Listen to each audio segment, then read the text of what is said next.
So this is the January 2010 questions to the end of what we've done. So we've got left January and June 2010, and also, I think that might be it. Yeah. Okay.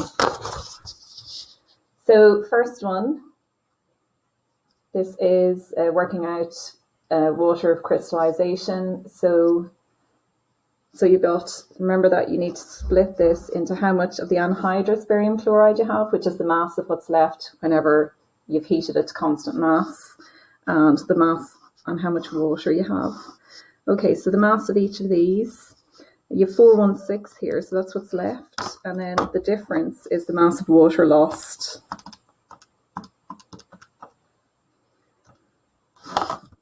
So 0.72 grams. So that could be percentage or grams, anything at all. Okay, then you need the moles. So I've already worked out this is 208 and water is 18, so 4.16.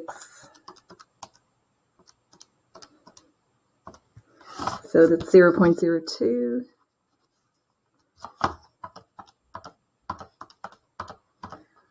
And 0.04. Okay, and then divide by smallest moles, get the ratio, the whole number ratio, so that's 1 to 2. So the answer is B.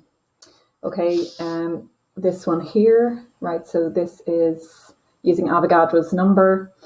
So obviously you always need to calculate moles of something somewhere, number of molecules. Okay, so we first need to work out moles.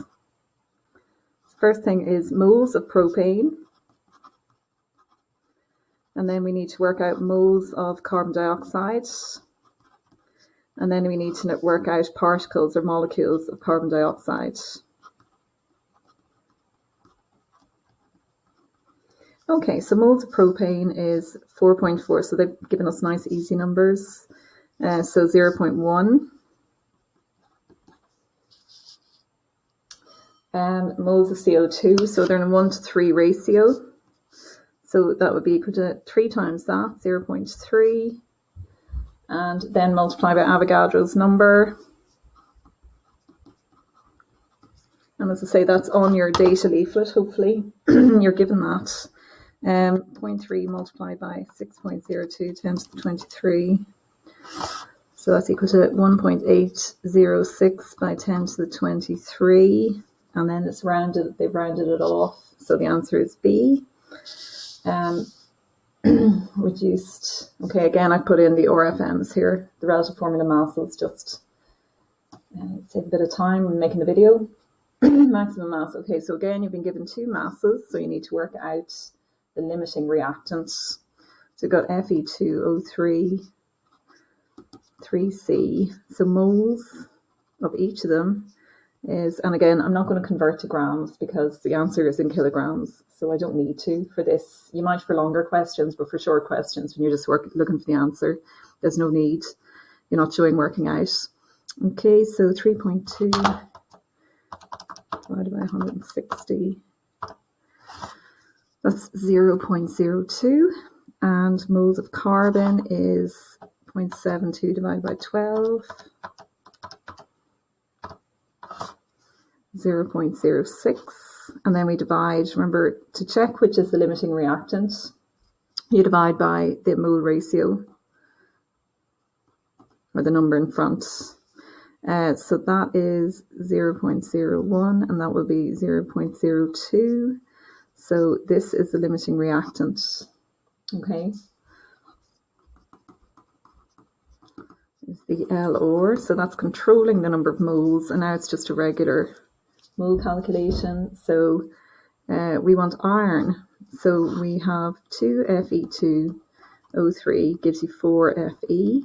We know the moles of this is 0.02, we've already calculated it, or 0.02 kilomoles if we're being accurate here because we're using kilograms. 4 Fe would be 0.04, so that's double, and then to get the, so you multiply by its RAM.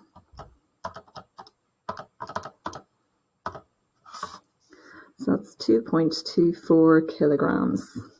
Okay. Right.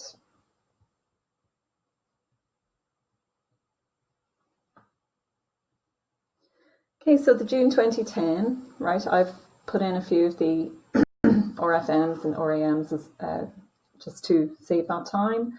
Okay, so first one is you want to know oxygen from methane. Okay, so actually all we're interested in here is this one and this one. We don't care about products. Right, so first thing is we want moles of CH4, and then we want to work out the moles of O2, and then we want to work out molecules of O2. Okay, so the moles of CH4 is 1.6 divided by 16, which is 0.1 moles.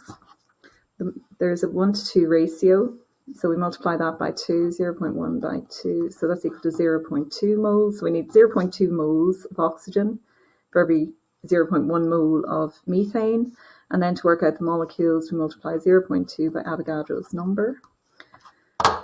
So 0.2 by 6.02, 10 to the 23. So that's equal to 1.204 by 10 to the 23, which is B. Okay, and next one. You've got, right, this looks complicated, but it's not really. Okay, so here you're looking for, you've been given two masses, right? Titanium oxide and magnesium. And you want to think about the ratio of titanium oxide to magnesium, right? So here's, even though they're in different equations, it doesn't matter. You want, right, so one of these gives one of these, and one of these reacts with two of those. So the overall ratio of titanium oxide to magnesium is actually 1 to 2. Okay, so 1 to 1 to 2, right? So the other stuff is just really to confuse you. But remember, mole is a number. So it's saying that for every 1 titanium oxide, you will get 1 titanium chloride, and that 1 titanium chloride will need 2 magnesiums to reduce it. And you'll get 1 titanium from that. Okay, so we've got 8 kilograms. So the moles here is equal to, and again, I'm just going to keep it as kilograms. I'm not going to convert to grams. So it's 8 divided by 80, and 7.2 divided by 24. So that is 0.1 kilomoles, and 0.3 kilomoles.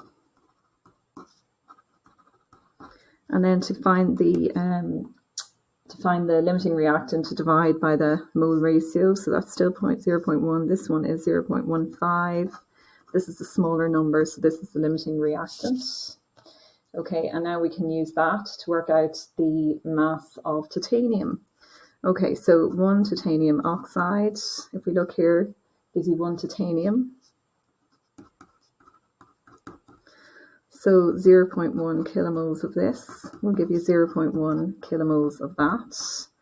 And then you multiply that by 48, and you get 4.8. So B.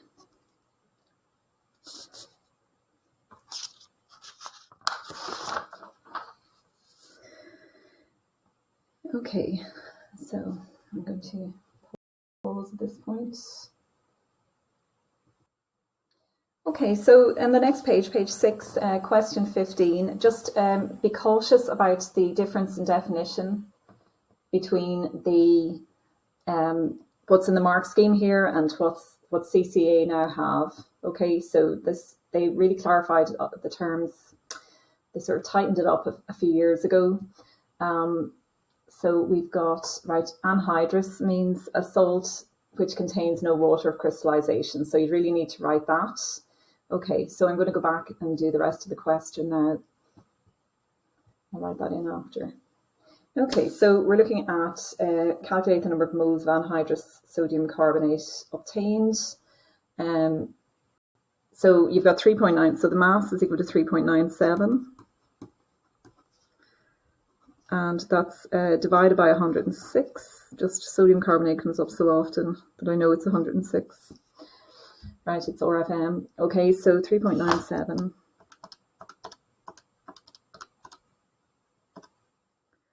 So that is 0.03745 recurring. So I'm going to round it off to, they've given us 3 significant figures.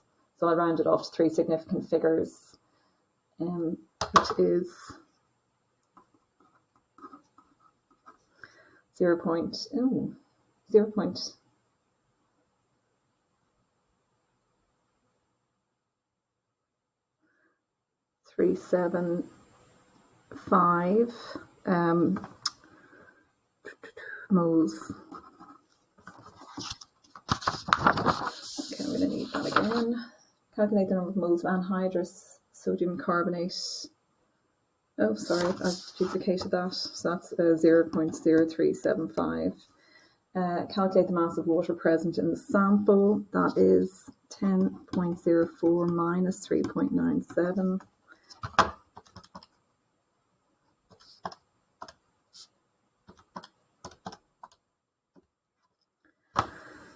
So that's equal to 6.07 grams. So moles is equal to 6.07 divided by 18.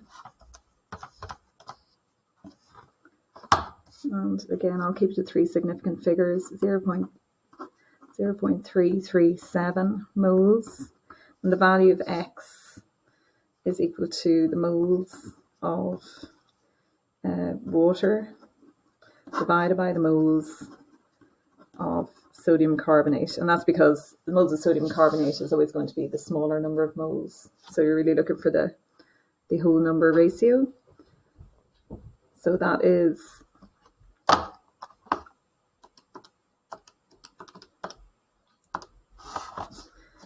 0.337 divided by 0.0375.